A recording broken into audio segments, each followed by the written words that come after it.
Halo Sobat Cerita, sebelum kita memulai kisahnya, jangan lupa like dan subscribe supaya tidak ketinggalan cerita mengharukan lainnya.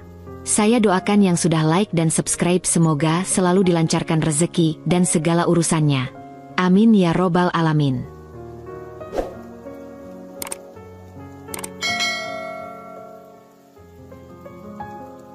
Hidupku terasa berubah drastis sejak kepergian ibu 3 tahun yang lalu. Aku, Alisa, seorang desainer grafis yang bekerja dari rumah, berusaha menjalani hari-hari dengan tetap dekat dengan ayahku. Kehilangan ibu adalah pukulan berat bagi kami berdua, terutama bagi ayah. Aku sering melihatnya termenung di ruang tamu sambil memandangi foto pernikahannya dengan ibu. Meski ia jarang menunjukkan kesedihannya, aku tahu hatinya hancur. Rumah kami, yang dulu penuh tawa dan kehangatan, sekarang terasa sunyi. Dapur kecil tempat ibu biasa memasak kini jarang digunakan. Aroma masakannya yang dulu mengisi rumah kini tinggal kenangan. Tapi, aku dan ayah berusaha saling menguatkan. Kami sering berbicara hingga larut malam, mengenang ibu, atau membahas pekerjaanku sebagai desainer grafis. Ayah adalah sosok yang sederhana, pekerja keras, dan penuh kasih. Dia bekerja sebagai manajer gudang di sebuah perusahaan logistik. Pekerjaannya menuntutnya pulang larut malam hampir setiap hari. Namun, meski lelah, ia selalu menyempatkan waktu untukku. Alisa, jangan lupa makan. Ibu pasti ingin kita tetap sehat, katanya suatu malam sambil tersenyum kecil. Kata-kata ayah selalu memberiku kekuatan untuk bertahan. Namun, keadaan mulai berubah ketika ayah bertemu seorang wanita bernama Rina. Mereka berkenalan di sebuah acara keluarga. Awalnya, aku tidak terlalu memperhatikan. Bagianku, itu hanyalah pertemuan biasa. Tapi beberapa bulan kemudian, ayah mengajakku berbicara serius. Alisa, ayah berpikir untuk menikah lagi. Hidup ayah terlalu sepi tanpa pasangan, katanya dengan nada hati-hati. Aku terdiam. Pikiran tentang ayah menikah lagi tidak pernah terlintas sebelumnya. Aku tahu ayah berhak untuk bahagia, tapi aku juga merasa cemas. Bagaimana jika wanita itu tidak benar-benar mencintai ayah? Bagaimana jika dia hanya memanfaatkan situasi? Tapi aku memilih untuk mendukung keputusan ayah. Kalau itu yang membuat ayah bahagia, aku akan mendukung, jawabku sambil tersenyum kecil. Beberapa minggu kemudian, ayah dan Rina menikah. Acara pernikahannya sederhana, hanya dihadiri oleh keluarga dekat. Saat itu, aku mencoba mengenal Rina lebih baik. Di awal, dia tampak sangat ramah dan perhatian. Dia sering menanyakan kabarku, bahkan membawakanku makanan favoritku. Aku mulai berpikir bahwa mungkin kekhawatiranku sebelumnya tidak beralasan. Namun, semua berubah setelah mereka menikah. Awalnya, perubahan itu terasa halus. Rina mulai memberikan komentar kecil tentang kebiasaanku. Alisa, kamu terlalu sering di kamar. Rumah ini jadi terasa sepi, katanya suatu pagi. Aku mencoba menanggapi dengan santai, meski dalam hati merasa terganggu. Aku tahu pekerjaanku sebagai desainer grafis menuntut banyak waktu di depan komputer. Tapi aku selalu memastikan untuk membantu pekerjaan rumah ketika sempat. Namun, lama-kelamaan, komentar-komentar itu berubah menjadi perintah. Alisa, mulai sekarang kamu yang bertanggung jawab membersihkan dapur. Aku sudah capek mengurus rumah sendirian, katanya suatu sore. Aku mulai merasa seperti sedang ditegur. Padahal aku selalu melakukan tugasku. Tapi aku memilih untuk diam, mencoba menghindari konflik. Keadaan semakin buruk ketika ayah tidak ada di rumah. Rina menunjukkan sisi lain dari dirinya yang sama sekali berbeda. Ketika ayah pergi bekerja, Rina sering menyuruhku melakukan pekerjaan rumah yang sebenarnya sudah ia lakukan sebelumnya. Kamu pikir ini hotel? Kalau mau tinggal di sini, kamu harus belajar berkontribusi, katanya suatu hari dengan nada tinggi. Aku mencoba berbicara pada ayah.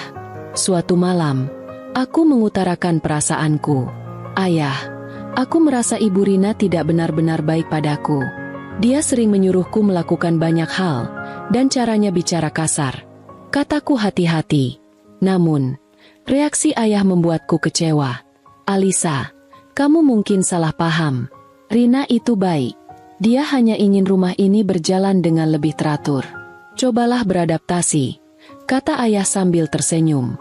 Aku ingin membantah, ingin menjelaskan bahwa ini bukan soal adaptasi. Tapi aku memilih untuk tidak melanjutkan. Aku tahu ayah mencintai Rina, dan aku tidak ingin membuatnya terjebak di antara kami. Hari-hari berikutnya menjadi semakin sulit. Rina mulai mencampuri pekerjaanku. Alisa, kamu cuma duduk-duduk di depan komputer. Apa itu benar-benar pekerjaan? Kenapa tidak mencari pekerjaan yang lebih jelas hasilnya? Katanya dengan nada sinis. Aku mencoba menjelaskan bahwa desain grafis adalah pekerjaan yang membutuhkan kreativitas dan konsentrasi. Tapi ia hanya menanggapinya dengan tawa kecil yang meremehkan. Puncaknya terjadi suatu malam. Aku sedang mengerjakan proyek penting dengan tenggat waktu yang sangat dekat. Rina masuk ke kamarku tanpa mengetuk pintu dan memintaku untuk membersihkan kamarnya. Bu, saya benar-benar tidak bisa sekarang.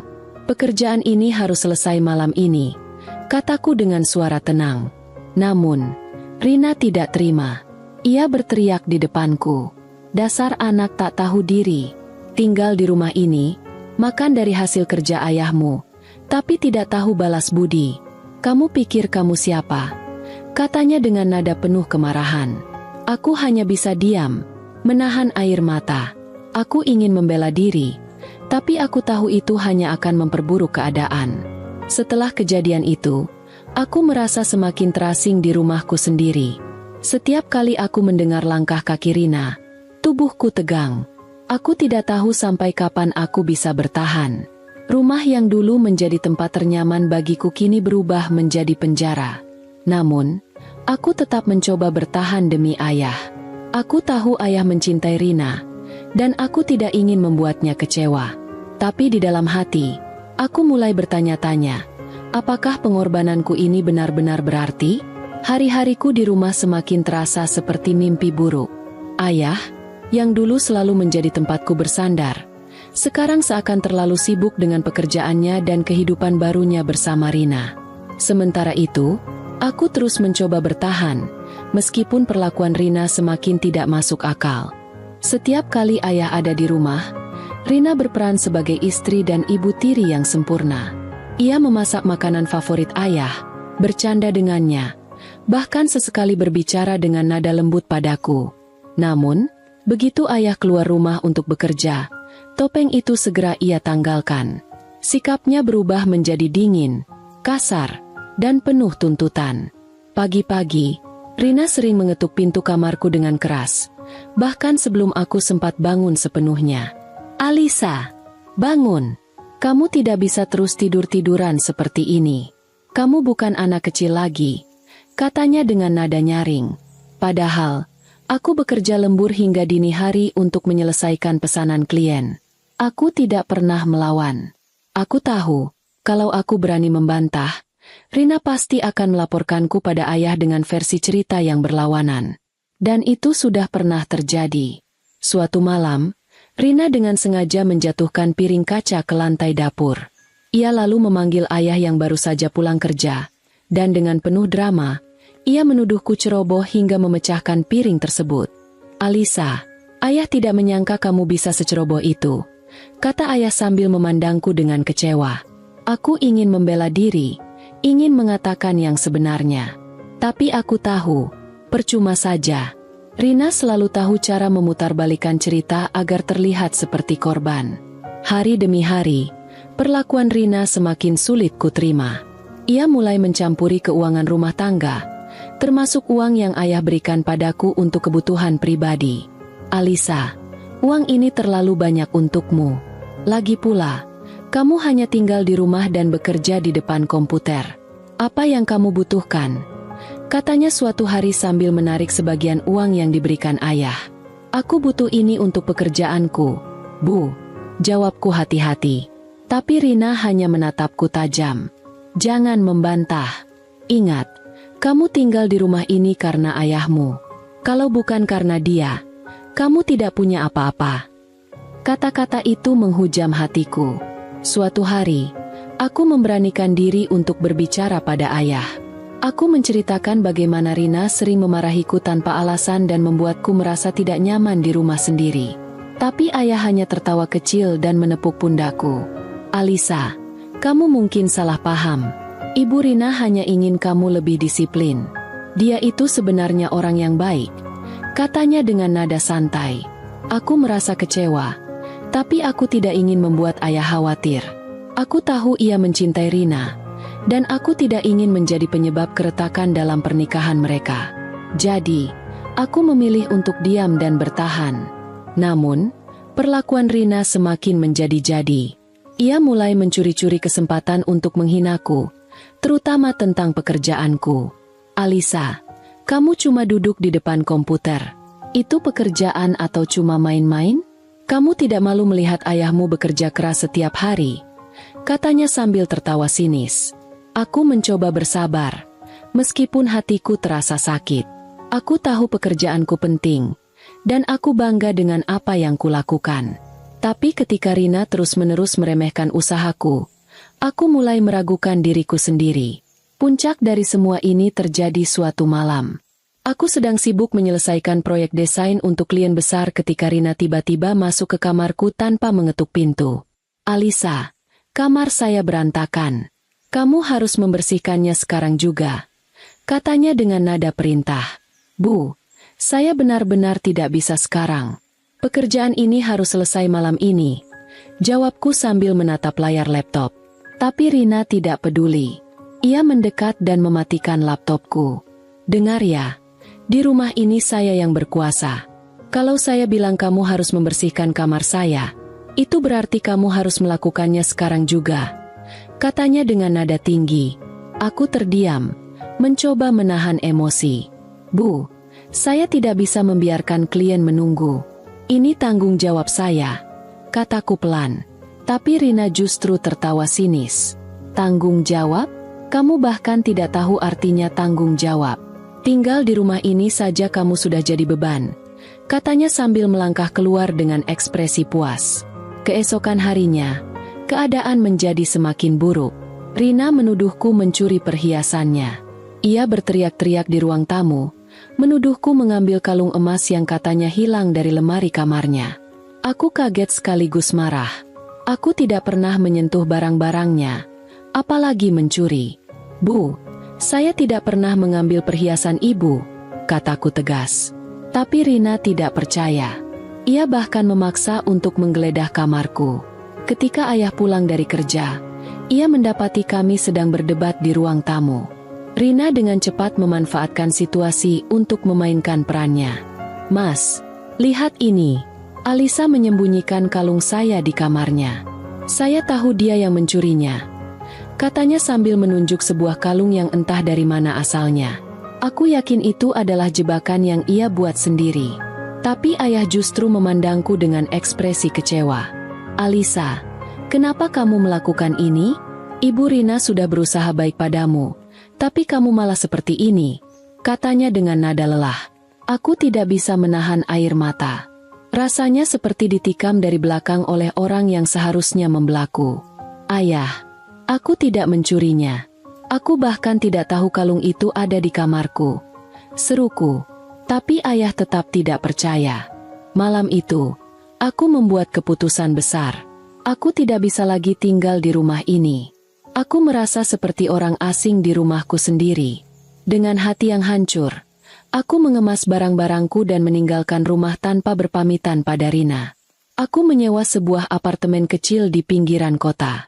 Apartemen itu sederhana, hanya terdiri dari satu kamar tidur, sebuah dapur kecil, dan ruang tamu yang sempit.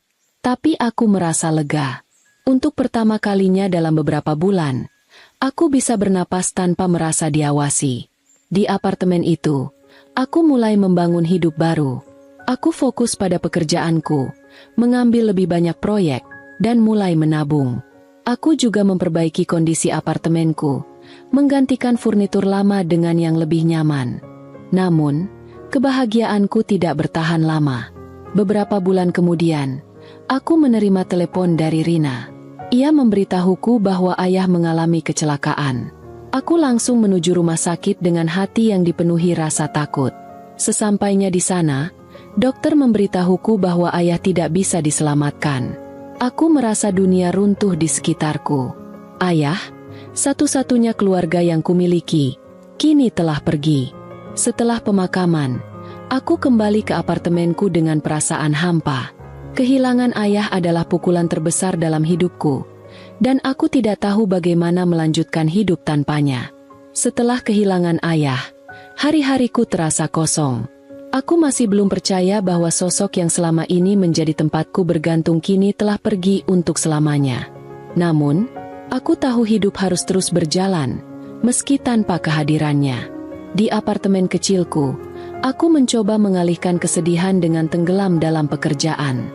Pekerjaanku sebagai desainer grafis berkembang pesat. Sejak pindah ke apartemen, aku semakin fokus menyelesaikan proyek-proyek yang selama ini tertunda. Aku bekerja siang dan malam, berusaha menepis rasa kehilangan dengan produktivitas. Klien-klienku mulai merekomendasikan jasaku kepada rekan-rekan mereka, dan tawaran proyek datang hampir setiap hari. Salah satu klien baruku adalah perusahaan besar yang sedang mencari desainer untuk branding ulang. Ini adalah peluang yang selama ini aku impikan.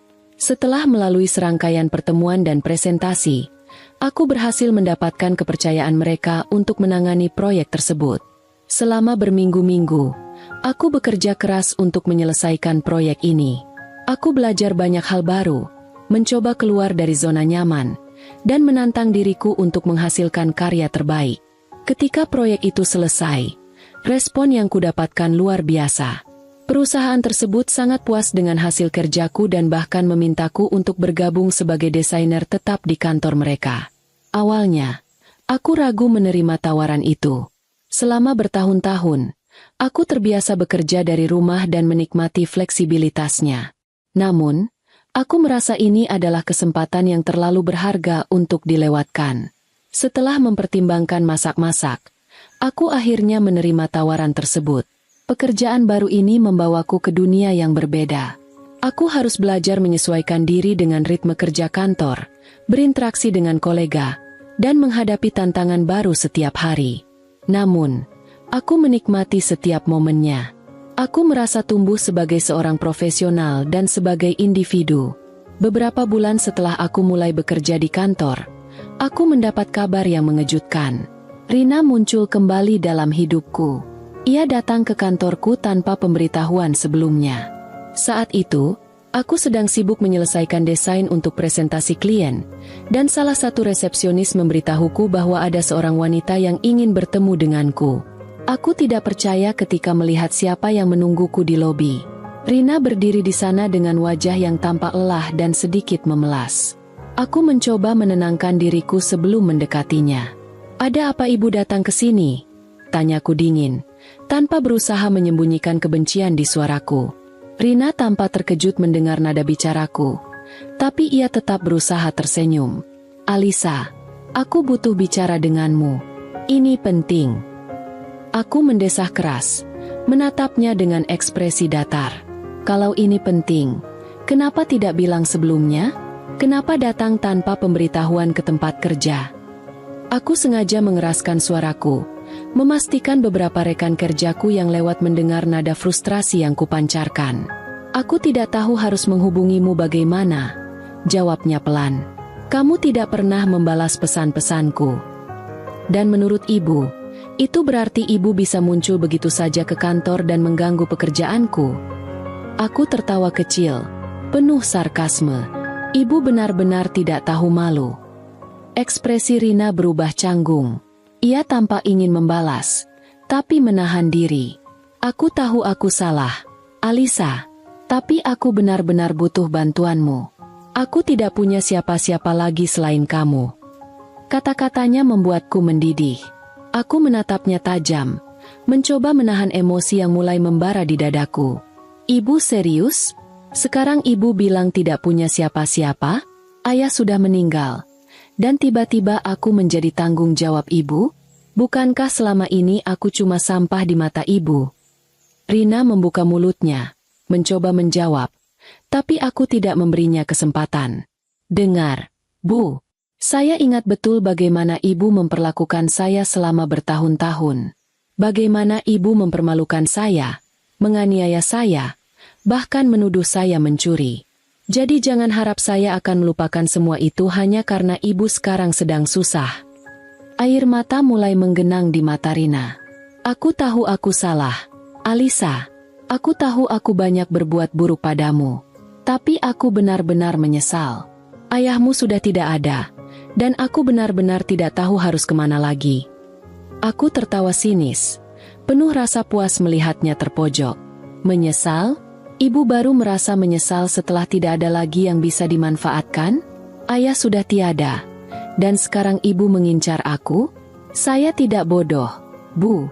Semua ini bukan tentang penyesalan. Ini tentang ibu yang tidak bisa hidup tanpa memanfaatkan orang lain. Rina menggigit bibirnya, menunduk dalam-dalam. Alisa, aku hanya butuh sedikit bantuan. Aku tidak meminta banyak, hanya bantuan kecil untuk bertahan hidup. Aku menatapnya tajam, mencoba menahan amarah yang semakin membakar dadaku. Bantuan kecil? Bukankah itu lucu?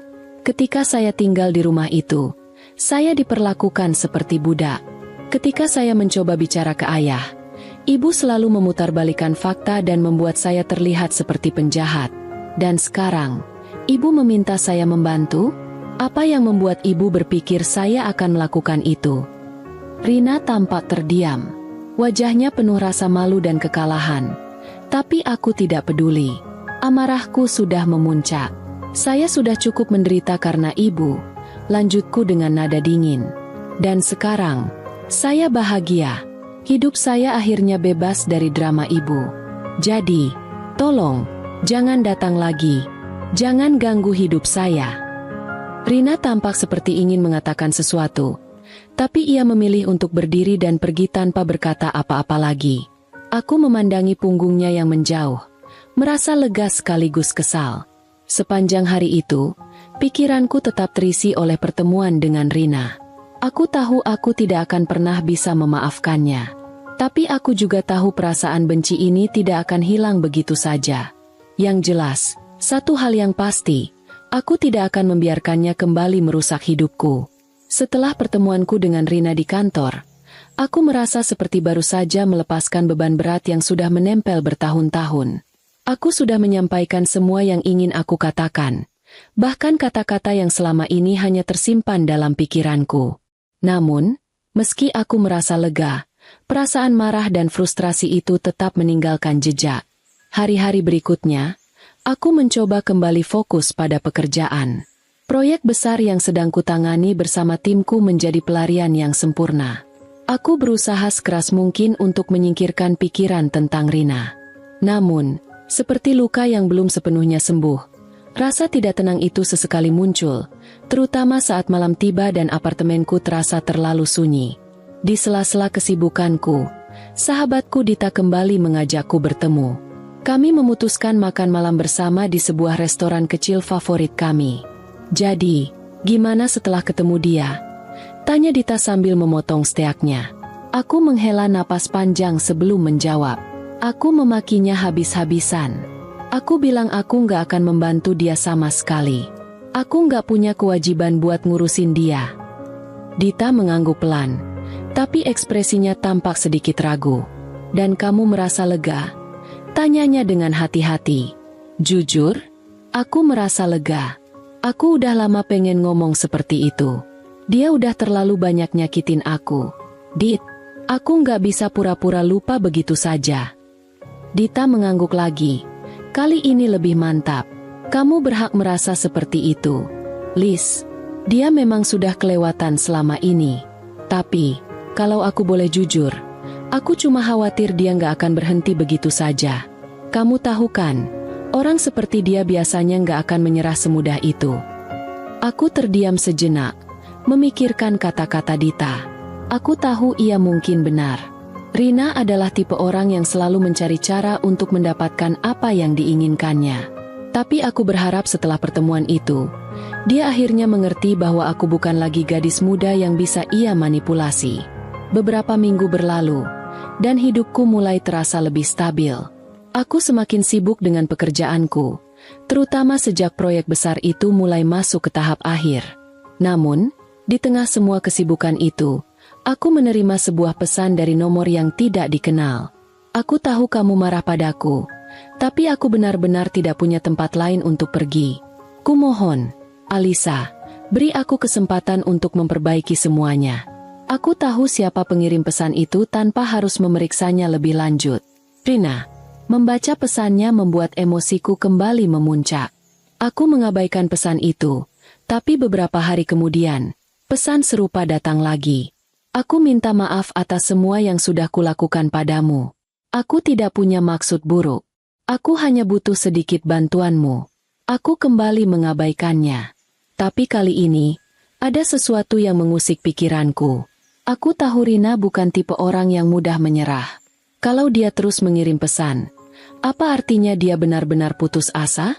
Atau ini hanya taktik manipulasi lain? Namun, aku menolak terjebak dalam drama ini lagi. Aku tidak merespons pesannya sama sekali. 1 bulan berlalu sejak pertemuan terakhirku dengan Rina. Kehidupan kembali berjalan normal, atau setidaknya aku berusaha membuatnya terasa normal. Tapi semuanya berubah ketika aku menerima telepon dari salah satu tetangga lama kami. Alisa. Aku tahu ini mendadak, tapi aku pikir kamu harus tahu. Rina ada di rumah sakit sekarang. Dia pingsan di jalan, dan orang-orang membawanya ke rumah sakit. Kata suara di ujung telepon. Aku terdiam, tidak tahu bagaimana harus merespons. Bagian dari diriku ingin mengabaikan berita itu, tapi rasa penasaran dan sedikit rasa bersalah membuatku akhirnya memutuskan untuk pergi ke rumah sakit. Saat aku tiba di sana, aku melihat Rina terbaring di ranjang dengan infus di tangannya. Wajahnya tampak pucat dan lelah. Dokter yang menemuiku menjelaskan bahwa dia mengalami dehidrasi dan kekurangan gizi, serta gejala stres berat. Aku berdiri di samping ranjangnya, merasa campur aduk. Amarahku pada Rina masih ada, tapi melihatnya dalam keadaan seperti ini membuatku bertanya-tanya apakah aku terlalu kejam. Saat ia membuka matanya dan melihatku, wajahnya langsung berubah. Alisa, katanya pelan. Suaranya hampir tidak terdengar. Kamu datang. Aku hanya menatapnya tanpa berkata apa-apa.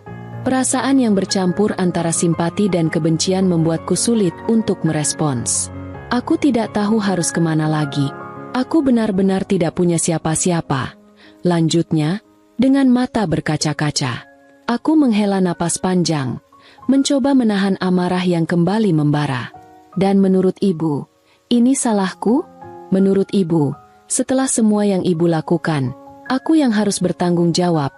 Tanyaku dingin. Rina terdiam. Air matanya mulai mengalir. Aku tahu aku salah.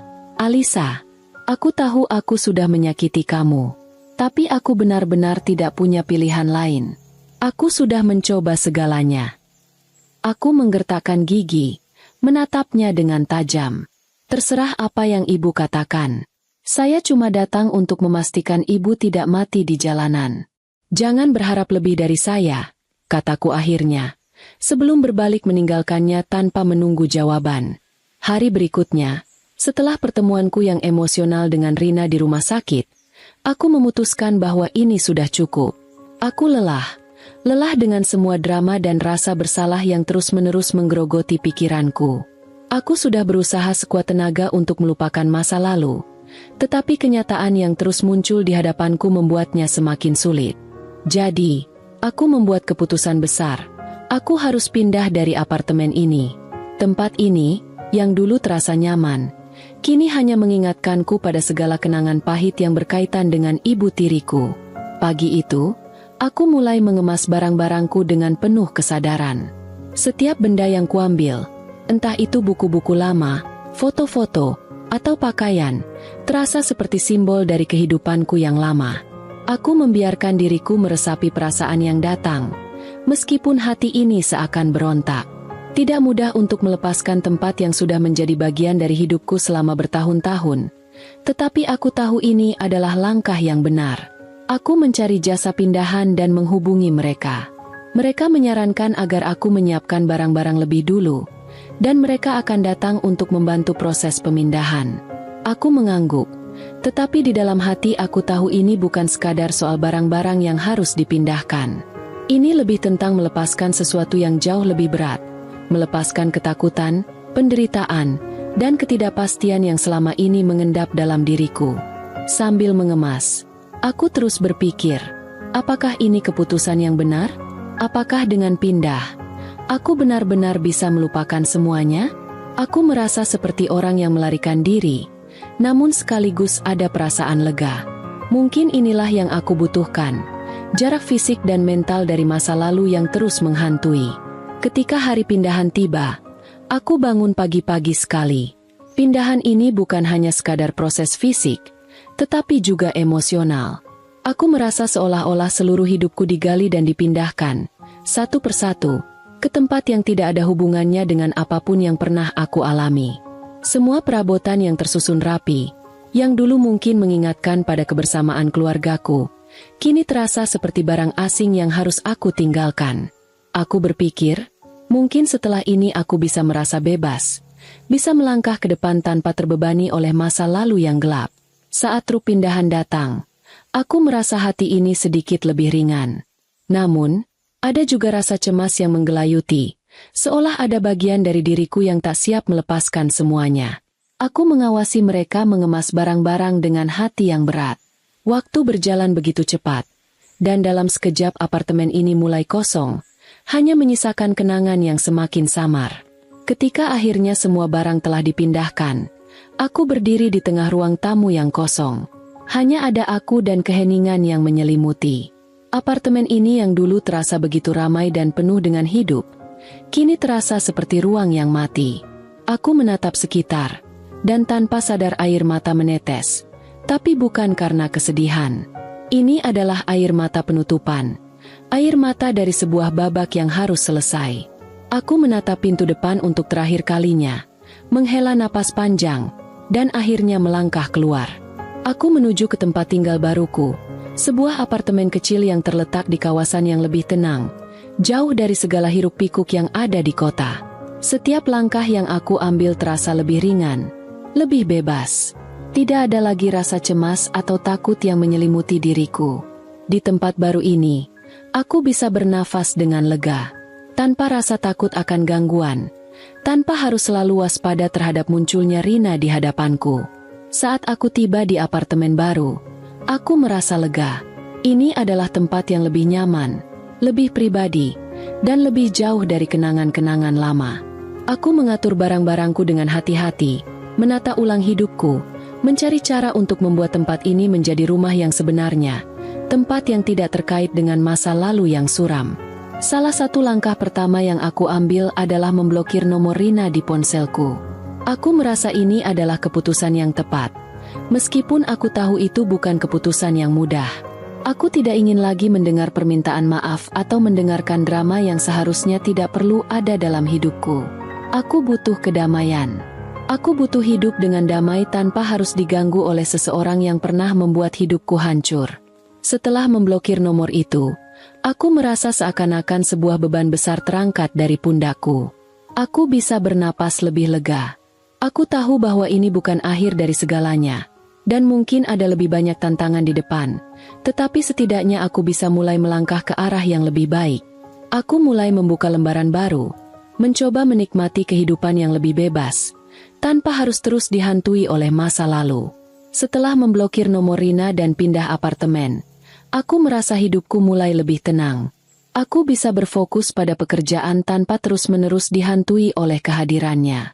Hidupku perlahan mulai kembali ke jalur yang lebih stabil, dan aku bisa mulai menikmati ketenangan yang kurindukan selama ini. Tengah hari itu, aku sedang berbicara dengan seorang rekan kerja ketika aku mendengar keributan di luar kantor. Suara langkah kaki yang tergesa-gesa, beberapa orang berbicara dengan nada tinggi, dan suara lainnya yang semakin mendekat ke ruanganku. Aku mencoba untuk tetap fokus pada pembicaraan, tapi saat pintu ruanganku terbuka, aku melihatnya. Rina, berdiri di sana, wajahnya merah padam, matanya sembab, dan tubuhnya tampak bergetar dengan emosi yang tak terkendali. "Apa yang ibu lakukan di sini?" seruku. Nada suaraku sudah penuh ketegangan. Rina tidak peduli dengan kata-kataku. Dia mendekat, tampaknya berusaha untuk berbicara. Namun suaranya hampir tidak terdengar karena tangisannya yang keras. "Alisa, kenapa kamu menghindar dariku? Kenapa kamu memblokir aku?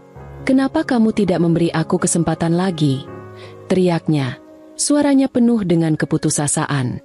Sejurus kemudian, 2 orang satpam dari lantai bawah berlari masuk ruanganku. Tampaknya terkejut dengan keadaan yang tiba-tiba memanas. Mereka langsung berusaha menenangkan situasi yang semakin memburuk.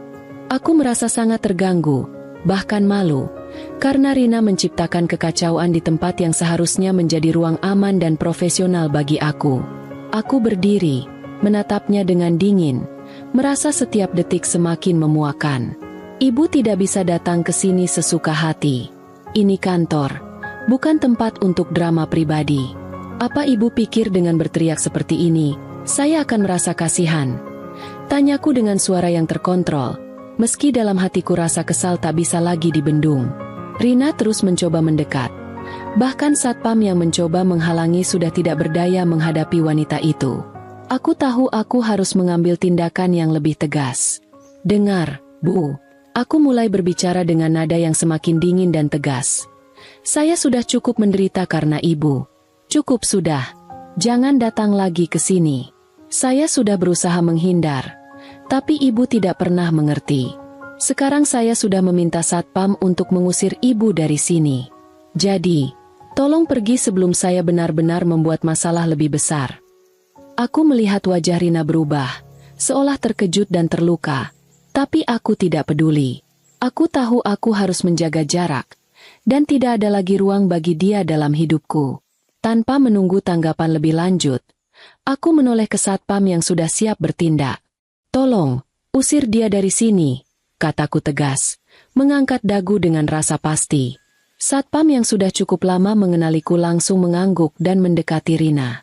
"Maaf, Nyonya, kami harus meminta Anda untuk meninggalkan area ini," katanya dengan nada serius. Rina menatapku sekali lagi, dengan tatapan yang penuh kebingungan dan air mata. "Alisa, kenapa kamu begitu kejam? Kenapa kamu tidak memberi aku kesempatan untuk memperbaiki semuanya?" isaknya. Suaranya penuh harapan yang semakin suram. Aku menarik napas panjang, merasakan segala amarah yang selama ini terpendam. "Karena kamu tidak pernah memberi aku kesempatan itu, Bu. Kamu tidak pernah peduli dengan apa yang aku rasakan, jadi sekarang tidak ada alasan untuk peduli denganmu," jawabku dengan suara yang mantap. Kali ini tidak ada sedikit pun penyesalan dalam kata-kataku. Setelah beberapa saat, akhirnya Rina dengan enggan berbalik dan meninggalkan kantor, diiringi oleh satpam yang terus mengawalnya hingga keluar. Suasana kembali tenang, tetapi aku merasa hampa. Aku menutup mataku sejenak, mencoba untuk menenangkan diri setelah apa yang baru saja terjadi. Rekan kerjaku yang tadi ikut menyaksikan situasi ini tampaknya ingin menghibur, tetapi aku mengangkat tangan, memberi isyarat agar mereka tidak berkata apa-apa. Aku sudah cukup lelah dengan pembicaraan dan perasaan yang terlalu rumit. Aku hanya ingin hidup damai. Hari itu, aku merasa seolah-olah dunia kembali mengujiku dengan keras. Tetapi satu hal yang pasti, aku tidak akan menyerah pada rasa kasihan atau penyesalan yang tidak pernah aku minta. Aku sudah cukup. Aku akan terus melangkah, menjaga jarak, dan tidak membiarkan Rina atau siapapun mengendalikan hidupku lagi. Minggu-minggu setelah kejadian itu berlalu, dan seperti yang kurasakan dalam hati, Rina tak pernah lagi muncul di kantor. Tidak ada lagi suara tangisan atau teriakan yang mengganggu hari-hariku. Tidak ada lagi ketegangan yang membuat setiap detik terasa seperti beban berat. Rina akhirnya menyerah, dan itu memberiku ruang untuk benar-benar bernapas. Tanpa beban, tanpa rasa takut akan gangguan tak terduga. Hari-hariku kembali berjalan seperti biasanya, tetapi kali ini dengan ketenangan yang jauh lebih terasa. Di kantor, aku mulai lebih fokus pada pekerjaanku. Proyek-proyek yang sempat terabaikan karena gangguan dari masa lalu kini menjadi prioritas. Aku merasa produktif, bahkan sedikit lebih percaya diri. Semua itu terasa seperti hadiah yang kurima setelah bertahun-tahun berjuang dalam ketidakpastian. Aku mulai merasakan kembali arti dari hidup yang tenang, di mana aku bisa merencanakan masa depan tanpa bayang-bayang kelam yang terus mengintai. Pulang ke apartemen baru setiap hari pun terasa lebih nyaman. Tidak ada lagi perasaan cemas setiap kali pintu dibuka. Tidak ada lagi rasa was-was kalau Rina muncul tanpa pemberitahuan. Ruangan ini, yang semula terasa kosong dan asing, kini mulai terasa seperti rumah yang sejati. Aku menata ulang setiap sudutnya, menambah beberapa tanaman hijau, dan menggantung lukisan yang kuharapkan bisa membuat ruang ini lebih hidup. Seiring waktu, aku merasa mulai menerima kenyataan dan menemukan kebahagiaan dalam kebebasan baru ini. Satu hal yang aku sadari dalam minggu-minggu yang tenang ini adalah betapa pentingnya menjaga jarak dengan orang-orang yang membawa energi negatif. Meskipun Rina adalah ibu tiriku, aku belajar bahwa tidak semua orang harus ada dalam hidupku, terutama mereka yang terus-menerus menyakiti hati tanpa ada rasa penyesalan yang nyata. Keputusan untuk memblokirnya dan memberi batasan tegas ternyata adalah langkah terbaik yang pernah aku ambil. Aku tidak lagi merasa tersandera oleh rasa kasihan atau rasa bersalah yang dulu sering membuatku terombang-ambing. Aku mulai memikirkan masa depanku dengan cara yang lebih positif. Di luar pekerjaanku, aku mulai melakukan hal-hal kecil yang menyenangkan. Aku bergabung dengan komunitas buku di sekitar apartemen baru dan bertemu orang-orang baru yang lebih sehat secara emosional. Kami sering berkumpul di kafe-kafe kecil untuk berdiskusi tentang buku, saling berbagi cerita, dan tertawa tanpa ada yang menghakimi. Aku merasa diriku lebih hidup dari sebelumnya. Dunia ini terasa lebih luas, lebih penuh dengan kemungkinan. Suatu sore, aku duduk di balkon apartemenku, menikmati udara sore yang sejuk. Aku melihat matahari terbenam dengan warna oranye yang hangat, dan saat itu aku merasakan kedamaian yang sejati. Tanpa ada yang mengganggu, tanpa ada rasa khawatir atau penyesalan, hanya diriku dan dunia yang terbuka. Untuk pertama kalinya dalam waktu yang lama, aku merasa bebas. Aku tahu hidupku masih akan menghadapi tantangan, tetapi aku merasa lebih siap untuk menghadapinya. Aku sudah melepaskan banyak hal yang tidak sehat, dan sekarang aku bisa fokus pada diriku sendiri. Hari-hari berlalu dengan lancar, dan meskipun terkadang rasa rindu terhadap ayah datang mengusik, aku tahu aku telah membuat keputusan yang tepat.